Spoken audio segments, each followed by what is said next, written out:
Welcome to LOA Today. I'm Walt Thiessen. With me today is longtime listener, poet laureate, and tie master Anne-Marie Young. This is your daily dose of happy. We are so happy you decided to join us today. And once again, Joy the cat is jumping in on the conversation before we even get started. So this is going to be interesting. He's getting more and more energetic and energized as we start podcasts, which is always a bit unnerving because I'm never really quite sure. Does that mean we're going to get through without having to go deep in or something? I don't really know. We'll find that out as we go. He's after my job. Well, yeah, well, it is the job, really. You know, I mean, the whole purpose of life is to be there for the cat, right? That's the whole point. Oh, Yeah. I mean, that's just the rule of dealing with pets. I mean, that's what they're for. You know, that's what the humans are for. The humans are there for the pets. So nothing different going on here. But that's all right. This is all fitting in beautifully with our topic today because the topic is all about happiness and feeling good about what goes on in your life. And we have an expert joining us, Anne-Marie, guy who knows all about, he wrote the book about happiness. oh my One of the days. many. I mean, seriously. No, and not only that, it's about to come out. It's due at the time that we're recording this. It's due to come out 8 days from today. I mean, wow. it's great. Yeah, really cool. The book is called The Happiness Equation, and the author's name is Leighton Campbell. And Leighton is joining us to not only talk about the book, but to talk about the topic. And I'm going to be really curious, Leighton, to find out your take on a number of different things. But I'm going to just start off with the most basic question of all. How do you be happy? Such a deep question, and there's a lot that goes into it. If I could, wrap it up in like a single sentence, I would say having meaningful connections. Oh, I think there's a lot more to it, but I think that is a really good start. I love that. This is going to be a good conversation. You're off to a great start right now. I can just tell you that. Because you're touching on, I mean, it's one of the things I've talked about for a long time. I think there are two elements that are involved in anything that you want to be successful in. Number one, self-love, feeling good about yourself. Number two, who you're connected to. That combination governs all of it. So here you are coming onto the show, and the first thing you tell me is that the most important thing is our connections. I say, yes, okay, all right, good. Good start. We're on the right track. I love it. So how did you get involved in writing a book on happiness in the first place? I mean, that's not exactly the first thing that shows up, you know, when a young man is growing up, his friends or his parents ask him, what do you want to be? I'm going to be a happiness author. It's not really first on the list. No, it's the trajectory of my life kind of just led me to this point. The origin of this particular project started as a conversation with my children, and we were just sitting around spitballing, talking about happiness, and I was like, hey, let's see if we can create an equation to measure happiness. So we did, and we sat around and had that conversation, and at the end of it, I looked down at it and I was like, wow, this is pretty impactful. I think there might be something here. At the time, I was part of a business networking group, and I was the educational coordinator of our chapter, and we were responsible for bringing an educational moment to each meeting. So it was like 4 minutes of like an educational topic. Okay. So after the conversation with my kids, it was about a week before our next meeting for my networking group, and I polished up the equation. I did some more reading and research. It was still rudimentary at that point, but it was a little more thought out, and I presented it to my group, and I was blown away by the response I got. There was about 40 business professionals that I know very well. I've been in the group 13 years. It was about 4 years ago at this point. And they have no reason to lie to me, to try and make me feel good about what I said, but they almost all of them reached out to me, called me, texted me, emailed me, and said how impactful that was to them, how much it made them think. They started opening up to me, and I had never and I had done many other educational moments in front of these people and never had a response like this. So it really blew me away. And I thought, I have to do something with this. And that was about 3.5, 4 years ago. And since then, written a book, been on a book tour, out telling people about it. And that's kind of where we are. Okay. Yeah, that's very, very exciting, actually. Now, is it like, is it like E equals MC squared? Is it that kind of an equation? Is that what we're It talking is actually. It is. Yeah, yeah. It's very geeky, and about? Okay. there are two exponents in the equation. There's numerators Okay. and denominators and stuff like that. Yeah. Um, you know, first of all, for your listeners, you can go onto our website, and for no cost obligation or anything, you can answer the 7 questions and get your own happiness score. So I'm not Okay. telling you the equation because I'm trying to hold anything back. It's just so dorky to talk about it. Right? Bad listening. But the idea is you answer 7 questions. Each of the questions has a numerical value attached to it that goes into the equation that then gives you a score on a 0 to 100 point scale. What does the score tell you at that point? So the score, what it actually does is it measures the structures in your life that can produce happiness. So it's not a Okay. measure of how you feel today, because you may have had the worst day of your life and you take the score. Mhm. And if you have great structures in your life that are almost universal, I argue that they are universal in producing happiness in people's lives, Mhm. you will probably score as good as you do on days when it's, a really great day. Because it's not measurement of your emotions, it's a measurement of the structures in your life Right. that tend to like your connections. you know do you have connection? That's one of the questions. Do you belong to any meaningful groups? And then Mhm. the follow-up question is a little, not on a tangent, I guess all this stuff is related, but on an A plus to F scale, how do you rate the value that you bring to the groups that you belong to, Mhm. at least the ones that are important to you? Yeah. Yeah. That makes a lot of sense. And what you're really describing, like you said, is the whole structure side of it. That's going to be the measurement, or if you will, or perhaps the determinant of how you handle that really bad day that you're having when you're taking that valuation, that test. Exactly. Because it isn't so much how we feel, like you say, at any given time. It's how do we handle what happens to us? How do we navigate the choppy water, so to speak? Exactly. And going through life trying to chase the emotion of happiness can be very problematic and difficult, because life is always happening, and you know emotions are fleeting at times. But if you go out and you try and build structures that produce happiness, that's more something that people can control, that they can get their mind, or that they can take some agency over, as opposed to trying chasing these feelings that, here 1 second, gone the next second. Yeah, it's not the way to do it. It also reminds me that the structures are really manifestations of our internal structure.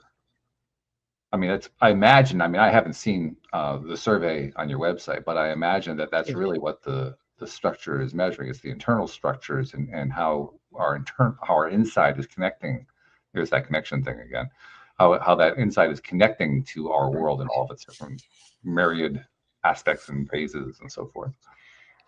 I never really thought of it in that way, but one of the criteria for a variable to exist in the equation is it had to be universal to almost everyone on the planet. And if it's something that excluded a large population of people, then it didn't make it into the equation. Now there is a thing that I did at the end where it's like some people, in having these conversations and asking them the questions, they would say, "Well, how could you have not brought up the appreciation of art? Like, I cannot live without art or expressing it or consuming it. You left that out. You made a big mistake. Your equation doesn't work." I'm like, I heard that so many times for so many different things Oh, okay. that, yeah, that I said, I created an X variable, and this is kind of like outside of the equation. So this is something that is very important to you, but is arguably not universal. Not even arguably, it's not universal, because some people would tell me this thing, and I'm like, well, that doesn't resonate with me at all. That could never be in my life, and I would still be extremely happy. But to you, it's important, and I'm not, diminishing how you feel about that. So then I would go into, well, how are you doing on that thing? If you had to, rate your progress uh, to achieving that or obtaining that, like how would you score that? And it's kind of the similar methodology, but so to go back to your question about, um, does it connect us to something higher? Is there a meaning behind it in that way? I haven't really thought of it that way. But in terms of the 7 main variables, I argue that they are universal to everyone on the planet. It makes sense that, I mean, it would have to be true. And even the art thing, I mean, I agree that art isn't going to be important to everybody. But if you kind of broaden the definition of art, make it creativity, well, creativity is important to everybody. It's just that different people have different ideas about what creativity is and what kind of Sure. creativity. I mean, just Sure. because I have one particular creative interest doesn't mean that Anne Marie has the same interest, and vice versa. Although it turns out we actually have quite a few in common. But nevertheless, I mean, right? Yeah, because we're all different people, right? Yeah. So of course we're going to have different ways of expressing ourselves creatively. Yeah. And the one of the or 2 questions actually touch on purpose. So for some people, what they do for a living and their purpose are one and the same. For some people, what they do for a living and their purpose have absolutely nothing to do with each other. So for a lot of people, like for the people who art to continue in this example, they are an artist or they're a creator, they're a cinematographer, they do something in a creative field. They didn't often have that follow, well, how could you have not included art? Because in their mind, they've already addressed that when they answered the question on purpose. But for the people what I've seen is the people who follow up with, well, how could you have left out this? Oftentimes, that thing is not really correlated to what they feel their purpose in life is. It just has a really big impact on their happiness. Yeah. Interesting distinction too. Anne Marie, when you're hearing what Leighton's talking about there, what's jumping out at you? Because you always have that at least one thing that says to you, "Wow, yeah, that's got my attention." What's got your attention right now? I'm kind of curious. Well, unfortunately, I'm not happy with my internet because it kicked me out at the very beginning of the story, so I'll catch up on that later. But I think the connection in having people around you, and both not even just all positive connections, but different kind of people, different people to lean on. I think for me, that's one of the most key things that makes me happy personally. And I think you're right. That's a global thing. I think humanity needs connections in order to just grow, I believe. Yeah, we're definitely communal creatures. We, in early development, we developed in small groups, and I think that that really was kind of hardwired into us. And now there are people who have certain conditions where maybe being around people or they struggle to some degree with that. But I would, so that is kind of an exception. But for the vast majority of people, having those human connections it's not really possible to optimize your happiness in the absence of meaningful connections with other people.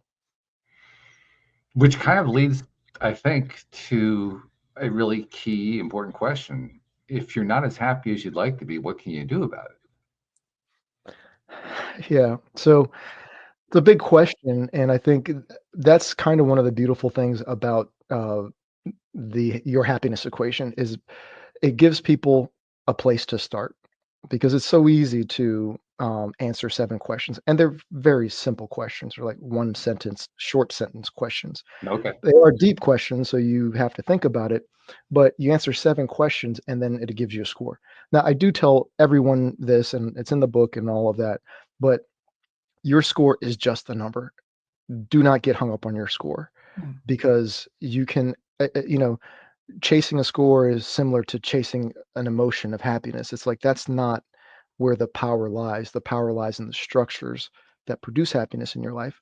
So, what I would say is for the people who maybe don't know where to start, a good place to start would be answering the 7 questions. And then, what question did you not do as well in as you thought you would have? Like, what pinged you as something that you could improve on? And then that's where to start. So I give plenty of tips and ideas and things that have worked for me and things that have worked for other people in the book, but there are resources all over the place. So if you got pinged on gratitude, or you realize you don't have meaningful connections, or you realize that, it takes you a really long time to get over things when they don't go as expected, if any of that stuff pings you as you're going through the quiz, then you know that's a great place to start. Makes a lot of sense. Can you summarize? I mean, you said that they're fairly simple. Can you summarize what the 7 areas are, just so we can have an idea of what we're talking about here? Sure. Very first question is, are your basic human needs being met?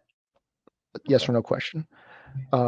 Second question is, do you belong to any groups that meet regularly and are meaningful to you?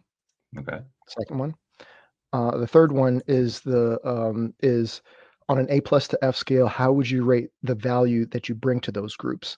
And for those who are not familiar with the American school system of measuring like grades and those kinds of things, it breaks everything down into excellent, above average, average, below average, and unsatisfactory. And in all the categories, there are 3 levels within each of those categories of high, like a medium level, and then a base level. So even if you know nothing about the American school system, you can still back into an answer and you can still get a score. So I kind of incorporated that to include everybody because I've already talked to people internationally and I know that people are consuming this content overseas and whatnot. So that is the third question, I believe. So then the next question is, on an A+ to F scale, how would you rate your gratitude? Okay. And then That's a scary one for some of us, I think. oh yeah, some people do that extremely well and do it naturally. I think some people do all of this stuff naturally and they struggle with others. It's very rare. I haven't found the person, and I'm not the person who does all of this perfectly. It's everybody's wired a little differently and they gravitate towards some things being easier and challenges on other. But yeah, that's kind of what I've seen. Yeah. And then just to finish it up, just so we know it and we can come back to any of them that you want, is when a meaningful situation doesn't go as expected, negative impact on your emotions lasts short time, moderate time, or long time. Nice. Yeah. And then the 6th question is, do you believe your life has a purpose?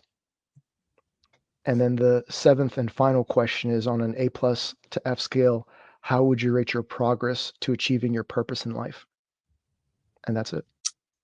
That 6th one is particularly interesting. It doesn't ask you what is your purpose. It asks you, do you believe you have one? Yeah, yeah. So the thinking by that is, okay, I myself am a Christian. I make it a point in the opening chapter to tell people that I'm not going to use my Christianity or any biblical references to make any of my points. I'm going to do it based off of everything other than that, just to include as much people as you can. And I'm almost 50 years old and I've been around the world, and I know a lot of people don't believe as I believe. Sure. And it is what it is. And I have come across people, not really so much during this project, but in other times in my life, who don't believe that their life has a purpose. They don't believe life in general has a purpose. And the idea with that, as controversial as it may be for people who are Christian or of faith or feel that everyone's life has a purpose, and I personally believe everyone's life has a purpose, just to be clear. But I don't penalize anyone if they don't believe their life has a purpose. It's not something that's if you honestly don't believe that, your score is not affected. The way that the equation is set up is there's a plus sign, and to the left of the plus sign, it can contribute about 80 points to your score. And then to the right of the plus sign, which is all stuff related to purpose, contributes about 20% to your score. So if you say you don't believe life has a purpose, all 20 of you get credit for all 20 of those points. It's not doesn't harm your score in any way. But in the book, what I tell people is if you really believe that life in your life doesn't have a purpose, I'm not going to try and convince you here. My bigger concern is for people who say that, but they deep down maybe don't believe that. And they're maybe struggling with that. And for those people, I say the impact on your score is the least concern of all of that. Like, you really need to figure out where you stand on that, because that is a huge component to your just being on the planet. it also, if you're neglecting that, you are leaving a major impact to your happiness unaddressed. It's really important that you figure that out. It could be one of the most important questions someone asks themselves. Are you equating or in some way comparing the whole idea of a purpose with a passion? In other words, are the two overlapping each other, or is it a different way of thinking about what a purpose is? So in the chapter on purpose, I kind of addressed that to a degree. Some people don't. They believe their life has a purpose, but they just don't know what it is, Okay. and they're trying to figure it out. So I help them in that journey, and what I tell them is like, if you have a passion, go down, like follow that passion and see where it leads and what is revealed to you.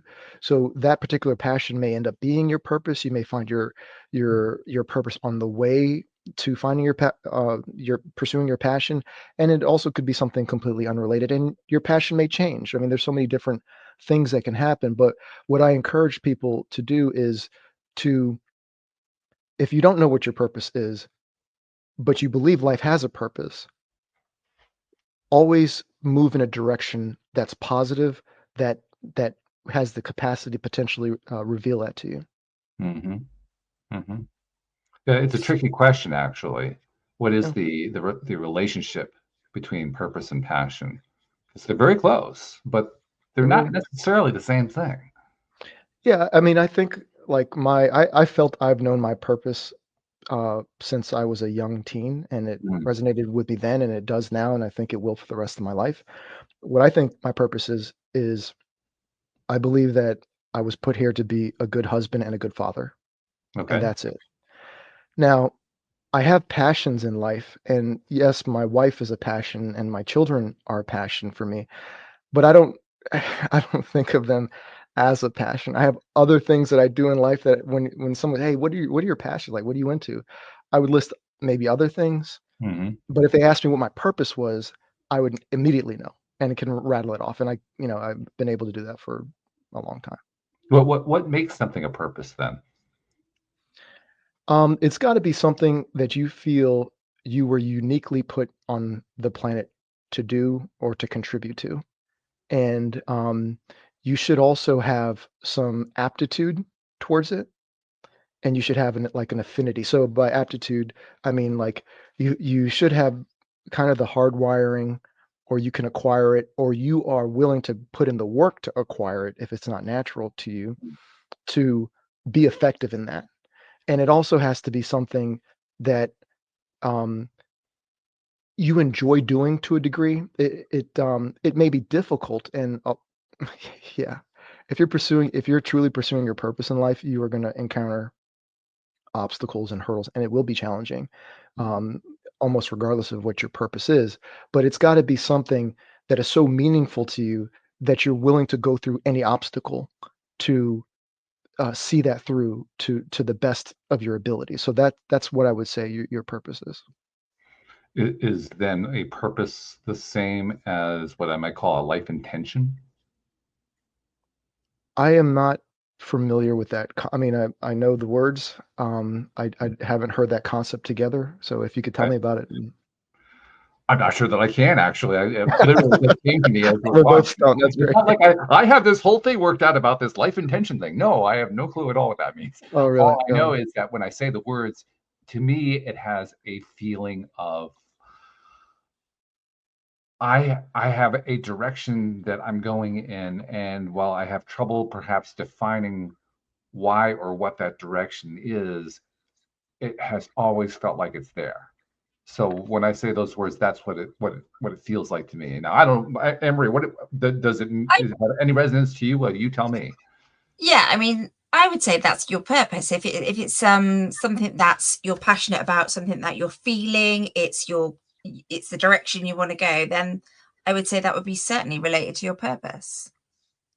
Okay. Yeah, based off of how you described it, and Anne-Marie, or how you put it together as well too. It's either your purpose or it's so close to your purpose it might as well be. It would be hard to have someone say that my life intention, based off of how it was described now, is this, but my purpose is this thing that's completely on the other side. But it's possible, I guess. I'm talking myself out of that now. Are you? Okay. In my head, I'm going like, okay, so I set the life intention is to be a great mother, but do I think that's my purpose? No, I think there's something else. So yeah, I'm on the fence now. And that's fine. Both are Like, great things to aim for, I think, because I think both will bring you onto that happiness scale. for sure.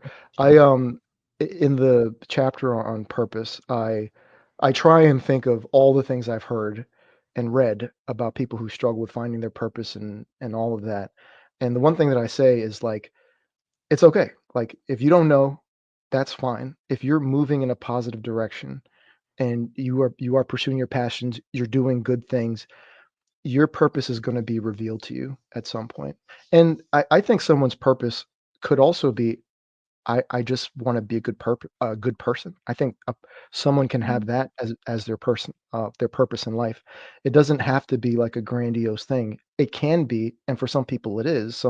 Somebody is going to cure all forms of some forms of cancer have largely been cured, and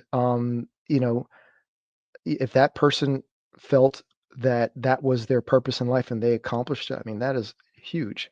So it can be something huge and will impact humanity.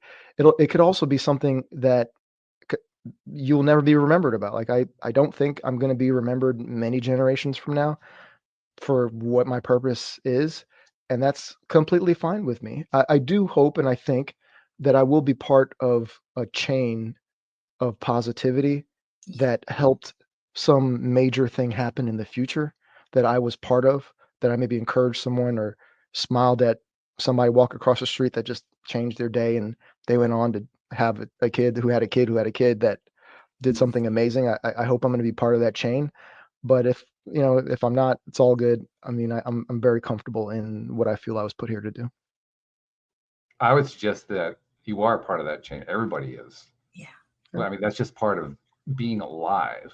I like the fact that you brought up the topic of positivity, and you mentioned it a few times now, because I do think that is a key portion of it. But before I tell you what I think about it, tell us what you think that connection is between positivity and happiness.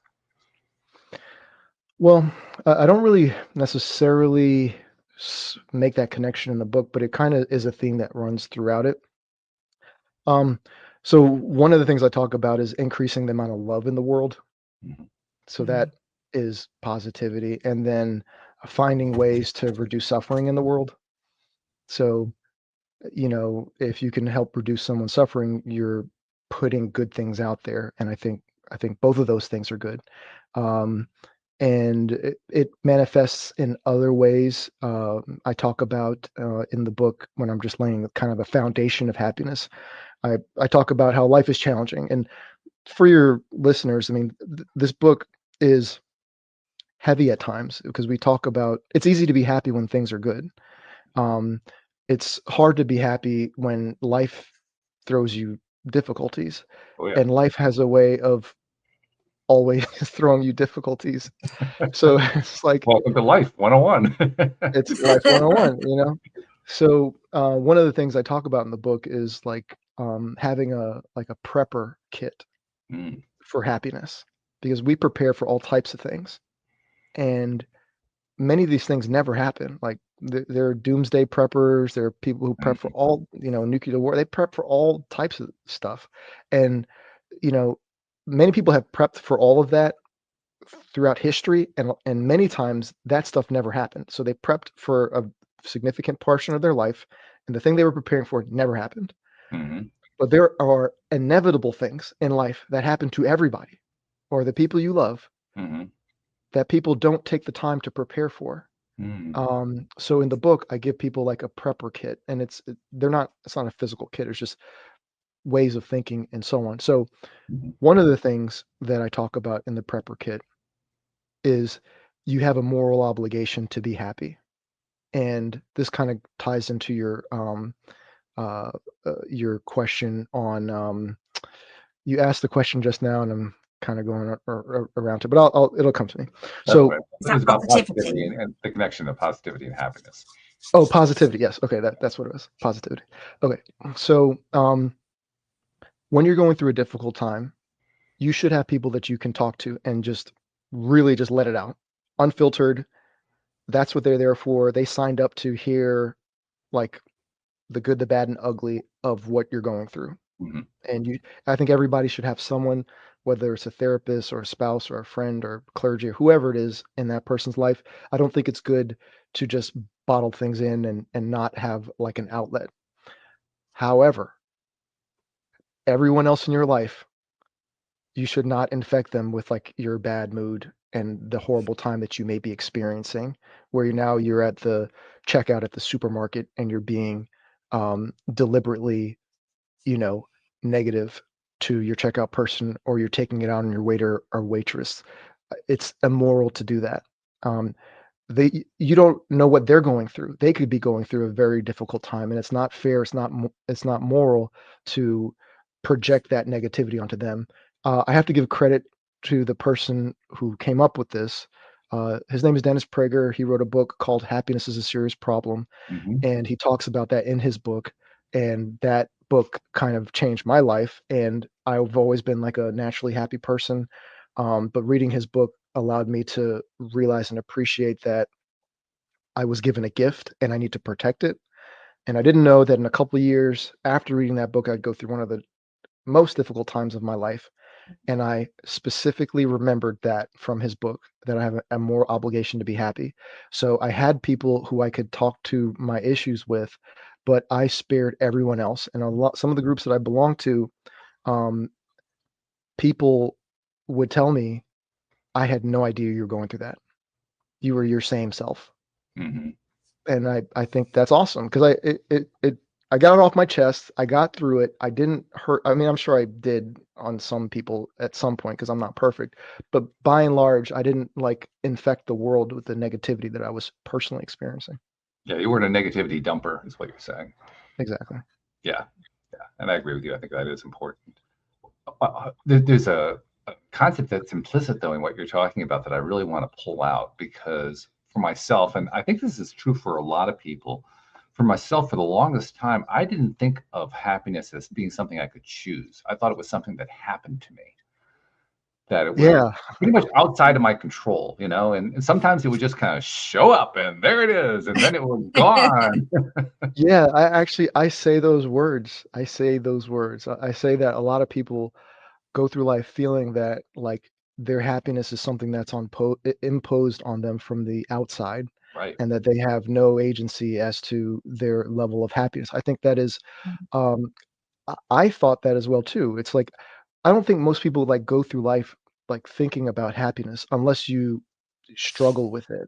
I just think you just assume everyone is like you, and things good things happen and you're happy, bad things happen and you're not happy, and that's just kind of the way that it is. But you have so much control over your happiness. A shocking So amount, much. actually. Yeah. And I say that because I remember the first time that I discovered that I had that kind of agency, to use your word, that I was able to actually move my happiness needle by choice, deliberately. That it was actually more stunning than the event itself. The event was actually kind of mild. The fact Yeah. that I could do it was like, holy crap! How do you do? I didn't know you could do this thing. Yeah, And even as I look back on it, I mean, there was nothing really amazing about the event. It was literally something I was married at the time. My wife suggested that I like to take walks every day. So she said, while you're out on a walk, just take a little time to appreciate something that you see out there and see how it affects the way you're feeling. And when I did that, I found myself feeling a whole lot better just because I was doing that. I was amazed by that, because up until that point, it had never occurred to me I could actually do that I could have that kind of agency, that kind of control. Once I discovered that, I thought to myself, whoa, what have I been leaving out of my life all these years? exactly. Yeah. Exactly. I think it's so, people will say to me sometimes, and some of the points that I bring up in the book, they're like, well, doesn't everybody know that? Like, I don't think we should take if people know the things that we know. And you shouldn't take it for granted that the things that come easy to you come easy to other people. True. I think if you have a good idea, if you have a way of going through the world that is positive and it helps you, and you know generally it could help other people, you should share it, because like you said, like those walks that you took where you want to find or look for something that you could appreciate, that is powerful on so many levels, because on your walks now you're intentionally looking for things, you know. So it's probably, I would imagine it wasn't like you had a walk, you saw the one thing that you could report back, you know, or just think about, and then that was it. You saw so many things before and after, then you had to like rank them of all these amazing blessings that you have just to be in a community where you can walk around in the sun being out and living in not fair and Uh-oh. We lost Leighton. Once again, technology issues come back to haunt us. Oh, here he comes. Leighton's back. He's back again. yeah. We got I'm everything. not sure how except much for you the caught, last but it was bit you were very, saying. it was riveting. I don't know where I left off. But, It was your turn to have technology problems. It'll be Walt next. yeah. But I mean, up to the point where we lost what you were saying, you were talking about how when I was out in the world and I was, I was kind of, I think you said that I was kind of ranking what I was experiencing. I mean, I guess to an extent I was. It wasn't so much I was ranking it. It was more like I was noticing. Like the thing that my ex-wife had suggested to me is, go out, and as you're walking along, look for like a flower, and then look real close at the flower. Look at the inside of it, the stamen and all that kind of stuff, and just study it and look for the color that's in there and see what you can identify about it. Yeah. And that was the process, doing that kind of thing, that surprised me, because it turned out that the more attention that I gave to stuff that was pleasant and nice and enjoyable and so forth actually lifted my mood in a way I didn't expect. That was the surprise. That's where I realized I had that agency that you're talking about, that ability to shift my own happiness pretty much on a dime. I draw the analogy in the book about the news, so like news that you watch on television and so on. And basically, there's always a natural disaster going on somewhere in the world. There's always like an armed conflict that's going on somewhere in the world. There's always a disease going on somewhere in the world. I mean, these are constantly going on. And the thing that the news was really talking about a couple weeks or months ago is still going on. They have just moved on because, people got tired of talking about it. But all that stuff is still gone on. So the analogy that I draw is just like the news, which I think is largely negative, and I can't make the case for the news like helping your happiness. I would argue that it probably not going to help your happiness, but Agreed. you could focus. You just like in your life, you could focus like on the negativity that's out there in the news, and you can just be consumed by it, and it will always be there. You can always be consumed. There will never be a shortage of bad information around the world to get you sad or depressed. The same thing is true in your life. It's like you can think about all the times that you were wronged, the people who don't love you that you wish did, the people who, wronged you, all the times that things didn't work. That stuff is in our life as well too. But the good stuff is also in our life. Like people love you. People, are glad for the impact you have in your life. There's so many amazing things in our lives if we take the time to just think about it. And you can shift. You have a decision. You can focus on the negative stuff, or you can focus on the positive and good things, and it's your choice. Absolutely true. I agree. As you were talking earlier, I was kind of thinking about who I used to be and how I thought everybody was happy but me. I thought I was the only unhappy person on the planet. Oh, not on the planet, obviously, but just about in my circle. And whenever I was happy, I was just waiting for it to end. And just inevitably, obviously, it would happen because that's what you're expecting. But I think you're right, Well, it doesn't take big changes to have a big difference. Like going out, smelling a flower, just appreciating a slice of toast in the mornings or a cup of coffee, whatever it may. It doesn't take a lot for those switches to start turning you into happy people. And then I was just thinking of how I am now, and when I'm feeling down, I'm focusing on the positive, not waiting for everything else to fall down on me. So you're right, it's these little things. And I think your questions were very good at identifying where the work needs to go, because as I was writing my answers down as you were answering the questions, and I was like, oh, I would have expected that to be a bit higher, but actually, Exactly. so it was just like, oh, that's interesting, we can go and look at that now. Yeah, that's exactly what it's designed for, to help kind of optimize the things that can be better in your life, because it's so hard to know where to start, and a simple quiz is really a great way to do that. One of the things that is the trademark, if you will, or the defining feature of living in the 21st century is the technology, the fact that we're all connected together through this amazing internet and all the different ways that we can communicate that we couldn't do 30 years ago by any stretch of the imagination. Now we're doing it regularly, and it's just a part of our lives. But along with that has been the explosion, like you pointed out, of not just news, what they often call the news cycle, but more precisely, the explosion of all the different kinds of things that are considered, I hesitate to say newsworthy, because that used to mean something very specific, and it doesn't mean that anymore. Not anymore. I'm looking for the right word. I'm not sure what it is. Explosion of information, maybe. I'm not quite sure exactly what I'm driving at, but it's the idea that we're getting inundated with all this stuff, and that inundation has been kind of a shock to the system as we try to deal with it, as we try to kind of continue with our lives while we're just getting this explosion of stuff in our faces, much of which I would even say perhaps 80% of it is negative. And it comes from all, I mean, it used to be, 40 years ago, you went to your television and you watched your news for an hour and that was it. Maybe you read a newspaper. There wasn't that explosion of all this negativity coming into your face constantly 24 hours a day. Or at least those days, those hours in the day when you're awake. Sometimes when you're asleep too. I mean, who knows what you're doing with the TV while you're asleep. But the point is that we weren't dealing with this massive input of all this negativity that we had to kind of deal with. Now we're doing that. And it's a big deal. I mean, I can't remember when I was a kid, anyone ever talking about how negative news is. Now everybody talks about it. I mean, I can't hardly. Emery, what was the last time we had a guest on the show who didn't mention how negative? Seriously, when was the last time that happened? I honestly don't know. I don't think it's ever happened, actually.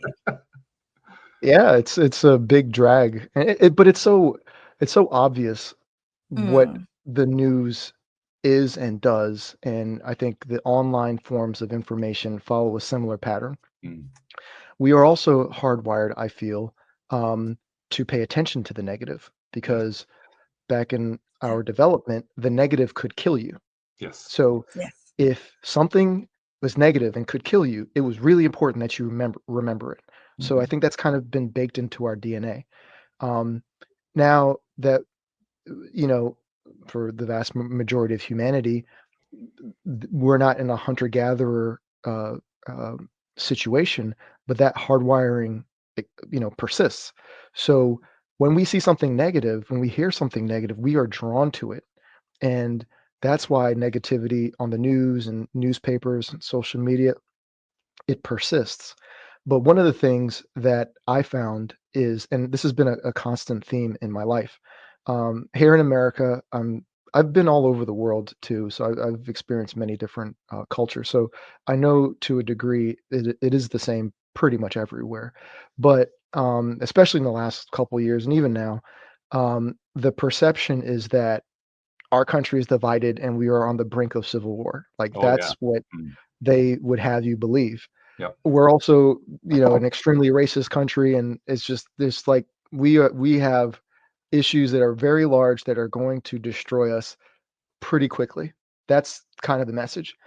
But I have been on several cross-country road trips and have spent time in many, many different states, and have taken my children with me. And there is a disconnect of what I see online and what I see when I actually interact with people. Yes. When I go across the country, and we are from the deep south to the Midwest to Northeast to West Coast, we've been literally almost every state in the country. We've been on road trips, so we're staying at hotels, we're eating at diners, we're going to the main events, we're going to small event, we're doing everything, and we're interacting with all types of people. And what I take away from it is that people are largely good and they're largely courteous. It's true. Now, you go online and you have someone who says something crazy, that is just going to be amplified as if everybody in the country believes that, or at least half of the country believes that. Yes. When that's usually not the case. And it's just there's a difference between like reality in real life and like the digital reality, and being aware of that and being able to separate those two, I think, are very important. Yeah, I think it's a great observation. I would also add from my own experience, because by the way, I have a similar experience of having traveled the country. I haven't seen all the country. I've been in about 43 states, I think, at last count. Yeah. But I've seen a large portion of the country and met a large portion of a large sampling, let's put it that way, a large sampling of the U.S. population. And I have a very similar experience to what you've described. For the most part, most people are, I mean, it's a pretty cool country in many ways. It has a lot of really cool people, and sure, right now we're going through a period that, not just here in the U.S., I mean, this is going on in countries throughout the world. All over the world. In Marie's country, it's going on in most of the Western countries, a lot of the Eastern countries too. There's this great divide going on in a lot of different places. The thing that grabs my attention the most, and I've made comment about that a number of times, is I'm amazed at how this divide is actually not so much a divide as it is a growth situation going on, where people are making new choices and old institutions are kind of eroding away and crumbling, and people are in the process of either being frustrated by the fact that the thing is crumbling and they need to fix it, or they're finding that they're ready to throw it out the window, or whatever it is. There's a variety of different interactions and reactions, but what it all kind of adds up to is there is a shift going on, and that shift gets perceived as it's black and white. I am on this side, you're on that side, and that's all there is to it. I think that's where that fake digital divide comes from. But at the same time, in the same breath that I'm saying that, I also see it as a tremendous growth opportunity going on. The growth that I see going on is absolutely far exceeding anything I ever thought of when I was growing up, far exceeding everything that I would have possibly dreamed of.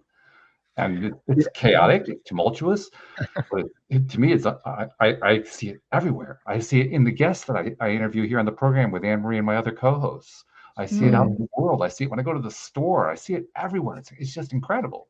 Do you have a similar experience, Leighton? I mean, what's your take on that? Yeah, I do agree that there's a lot that is changing in society, and the pattern that I see in America, I also hear of similar things happening across the world, almost without exception in like certain regions, except for the ones where there aren't elections, and that's authoritarian, and it is what it is there. But for everyone else who has like an open society and they can choose who their leaders are, it's like this struggle is going on. I do think that I think we have to know how to talk with each other and to disagree with each other, and also to not be in like echo chambers. So I have a particular leaning, but I listen to all types of stuff. I listen to everything across the spectrum, and I shock people when I tell them like the stuff that I listen to, because I'm literally all over the place. I also love the classics too. Like I love reading classic literature because there's so much to learn, and the things that we think are now, while these are not, I don't necessarily read history that much. I do. I would like to do more, but I like classic literature. But I see a lot of the things that happen that are happening today be reflected in what the writer is writing about from something in the past. So like a lot of my friends don't agree with me. A lot of people in my family don't agree with me. And like, I don't have to agree with someone to love them and to respect them. Like, and at the same time, like almost everybody without fail, we want the same thing. We just don't agree on the way to get there. What do you think that And is? I mean, you said we want the same thing. What's the same thing that we want? well, happiness would be one of them. Mhm. Freedom would be another. Mhm. You know, security, the safe communities. Like we all want that. We want we don't want poverty. We don't want war. You know, we largely want the same things. We disagree on how to get there, and I think it's okay to disagree on that. And in our country, to this, I can't really speak to other places in the world because I don't know it on that level. But you know, we have a pendulum swing in our country, and it's like when one party goes too far, the system has a built-in correction, It's and true. then it swings in the opposite direction. And Yeah.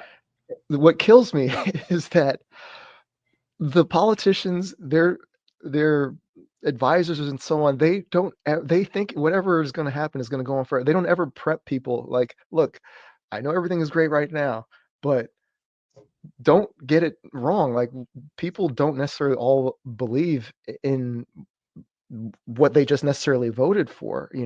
It's just they felt a change was needed possibly, and it's going to Mhm. swing, and then it's going to swing back in the other direction. It always happens. It's a cycle.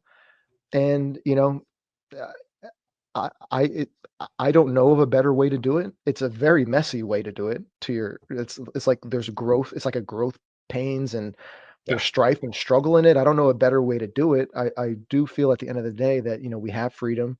It's messy. It's not perfect, but if there's a better system, I'd love to see it in practicality, not in theory, but in practicality. Yeah, well, one of the famous politicians from Anne Marie's country, Winston Churchill, very famously Oh, pointed out that that democracy is absolutely the worst form of government except for all the others. I I couldn't agree more. I went to the Churchill Museum when I was in UK. Brilliant on many levels. But I think it comes back to that choice, doesn't it, on whether you're going to let your life be run by those divides, those perceptions, those politicians. Are you going to let that impact your life? I mean, obviously there are impacts, but you have that choice on your happiness level, like you say, on what it's going to do to you. Are you going to crumble, or are you just going to go, not in my world? Yeah, yeah. Because You that's know, something I point out to my girls is like when there's war or stuff on the telly, and I'm just like, yeah, but you've got a few like really horrible people there who are murdering and doing whatever. Look at the hundreds of people who are trying to help. That's not shown. So I was trying to change perceptions because, yes, focus on the bad stuff, but I bet you there's way more good stuff going on because of it, where people are coming together.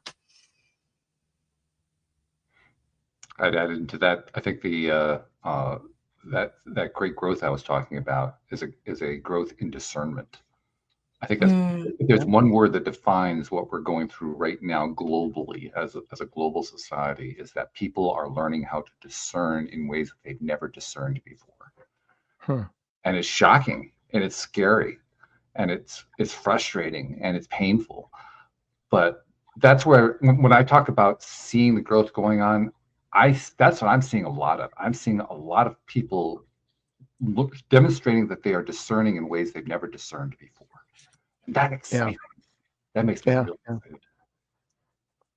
Yeah, I told my wife, because in America, especially as you get closer to elections, you have people who are like, oh, well, if this outcome happens, it's like my next 4 years are going to be miserable. I'm Yes. like, 4 years of misery because of a political party that's in power? Like that, 4 years is such a large portion of your life. What Mm, are you thinking? mm, And I had a person who told me one time, you know, it's good to have like practical things that will get you through something, but what he said to me was very very impactful. He was like, Leighton, look, one party wants to do things one way, one party wants to do things another way. Whoever gets elected, I'm just going to find a way to do the best I can in the way that they want to do things. Because in most people's lives, you can find, if they're pushing certain agenda on one side and a different agenda on the other side, but usually within any of them, you can find, okay, I can really find a path to success and a path to like something good, even in someone that I don't agree with in their larger platform. There's usually something in there that you can find, and you owe it to yourself to not sit out. And I'm not even talking about politically. I'm talking about in your happiness in your life and the impact that you can have on other people. 4 years is way too long. Mourn if an election doesn't go your way, mourn, whatever, get over it as quickly as you can, and then you need to go out and find a way to be happy, to maximize the time that you have, because I believe we only get one shot at this, and you got to make your time count here. One of my other co-hosts, Joel Elston, and I were doing a show the day before the most recent election day.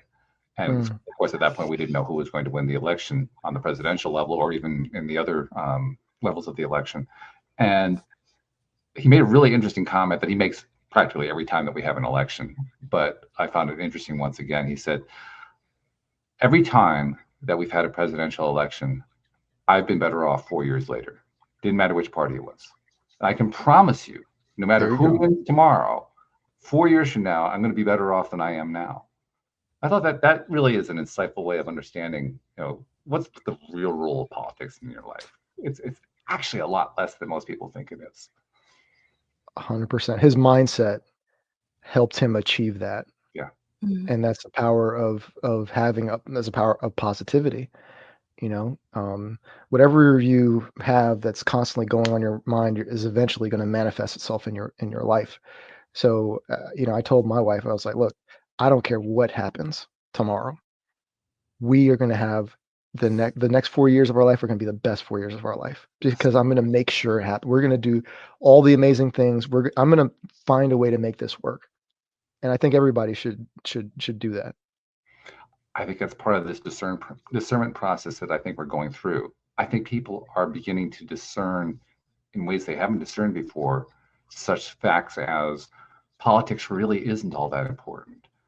What happens with government really isn't all that important. What goes on in the news really isn't all that important. Well, all this negativity we're seeing, yeah, it's all useful, but it really isn't all that important. We're devaluing something that we gave much too much value to. That's that pendulum coming back, swinging the other direction. Exactly. Yeah, it's that discernment is huge, and I think it's good. Hopefully, people will hear programs like this, access content and information that is getting this stuff out, because you have a lot more control of your life. You have more control of what happens in your household than the president of the United States. Absolutely. Or your governor or your mayor. That. You have a lot more control. And I got news for you. The president of the United States doesn't even know what's going on in your house. That's a great point. That is a great point. Yeah. It's a great point. Really important stuff. As usual, when we have these really great conversations, I look up at the clock and I say, wow, that was fast. So that's good. That's a good thing. It is a good thing. That means that you're into it. You're enjoying it. The energy, the moment's carrying you along, because it's such a good conversation. And this has been very much the same as well. We do have a few things that we would like to do with every program, and I want to make sure we do them here. First and foremost, someone wants to find out about the book. The book is coming out 8 days from when we're publishing this, which means for a lot of people, by the time they hear this, it'll already be out. Tell people, where can they find it? Remind people what the title is, all that good stuff. Sure. So again, the book is called Your Happiness Equation. You can go to our website, yourhappinesseq.com. Couple things you can do on the website is you can take the absolutely free, no credit card, no email address required, happiness quiz and get your score. Okay. So you can do that there. There's also a link to purchase the book. So if you're interested in the things I said, I would encourage you to please, to do that. That would be great. To follow along on social media, most of our stuff is on Instagram, and you can see some of the street interviews that we did on the road trip, the cross-country road tour that we did. All our social media handles are the same. Instagram is the one that gets the first stuff, the best stuff. So go there, and that's at Your Happiness EQ. So that's how they can find out about us and the project and buy the book and so on. Do you like people having people reach out to you, contact you? I'm I'm fine with it. I don't know. I'm someone new to this. I've written a book before, but this book is based off the pre-sales alone has having a much bigger impact. I imagine that when the book is actually live and they have it, people will start reaching out to me. But I'm not having at this point a deluge of people because the information is really not out there yet. So as of now, I would say yes, but hopefully it'll get to the point it's overwhelming because that means it did very well. But for now, I would say yes. Well, then with that thought in mind, how does somebody reach you? How do they find you? The best way to reach me, which I will for sure see it, would be to direct message me on Instagram. Okay. You could also email me, and at this point, because I have a whole business that I run that's separate from this. I have 4 children, I have hobbies and stuff. It's a lot going on here. May not see it. Disclaimer. But so it'd be Leighton, like you see on the screen, LEIGHTON at yourhappinesseq.com. Excellent. Okay. Very good. A couple more things that we like to do. First of all, I'm going to go to Anne Marie because I always ask my second in command to kind of be the one who ties everything together, because I'm kind of leading the way with the questions and so forth, and she's coming in with her own commentary, but she gets a perspective that I don't get by just kind of being the ombudsman observer who's involved, and as a result, she has amazing perspectives that she brings to it. So Anne Marie, I'm curious, particularly today, what are you taking away from this? What's grabbing your attention? I just think the whole conversation, and like we said earlier, it just comes down to choice. And it's a really good question to ask yourself is, what do I want to choose? Do I want to be happy? Do I want to be sad? Do I want to make a difference? Do I not? Do I want to do something about it? Do I not? It's a really good question to give yourself that choice. And I liked the way your questions, Leighton, like I said, that they make you think. But if you want to make a difference to your life, you can, and it is by that choice. And don't give your power away. You have this power to make those decisions and make that difference. And that's what I took from today's conversation. Yeah, that's big, because that's personal power right there. I think it's absolutely talking about discernment. I think it's one of the things people are learning. One of the reasons why they're learning how to discern. They're learning how to explore their own power. In many cases, power they didn't even know they had.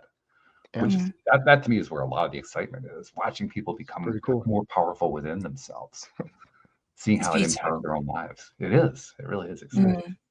Which leads me to the last thing that I want to do before we're done for today.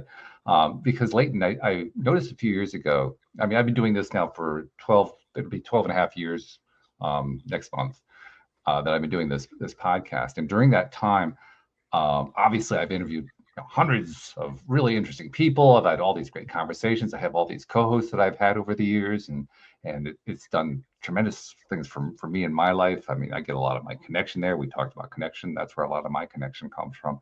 It's really been a very positive thing. But I also noticed something else, because people like you, you come onto the show in part because you're promoting your book. You also want to talk about happiness because happiness is important, and you want the connection and all that, but you're promoting the book. And that's great. That's wonderful. In the process of doing that, you're also doing other shows. You're doing your social media. You're doing the Instagram. You're putting all this stuff out there. You're sharing all this information. And that's where I noticed we now live in an age where we're all out there, one degree or another. We're all sharing stuff. We're all putting the information out there. And we very often don't see how it affects somebody else's lives. Sometimes we do. Sometimes we get feedback. Sometimes we actually get a direct connection or whatever. But a lot of the time we don't see it. And because we don't see it, we kind of tend to think that we're not really having an impact.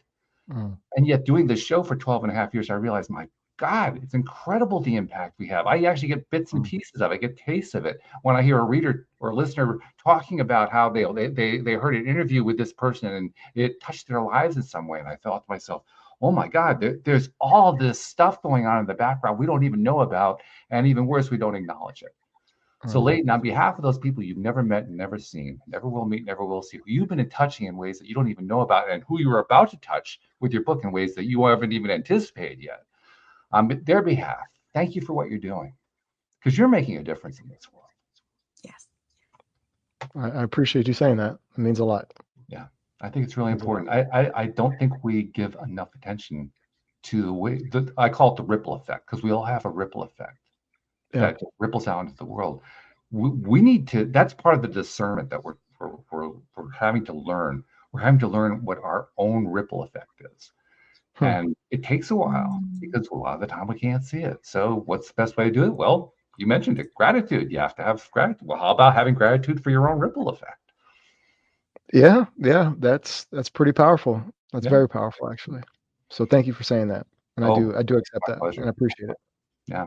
And thank you for joining us. Thank you for telling your story and sharing what you're doing. And it's exciting. I love what you're doing. I'm glad the book's coming out. So best of luck with it. Yeah, best of luck. Very much appreciated. Very much, and thank you for the opportunity to come on and talk to your listeners and have a great conversation with you both. So yeah, it's been a wonderful thing. And Anne-Marie, thank you as usual. I mean, this is I always say this because all these shows are really so good and so impactful, but this is fun. I love the stuff that you brought to the table today. How was it affecting you? Do you know what? I just love a conversation that makes me think, because I would have said I was pretty happy, and then just doing those things is like, oh, that's really interesting. Let's go and explore that. So yeah, I love a conversation that makes me think, and that certainly happened today, and it's made me smile. There you go. That's at the end of the day, there's the happiness right there. There you go. Absolutely. Good stuff. So thank you very much. Thank you to our podcast listeners everywhere. We'll see you all next time here on LOA Today. Goodbye, everybody.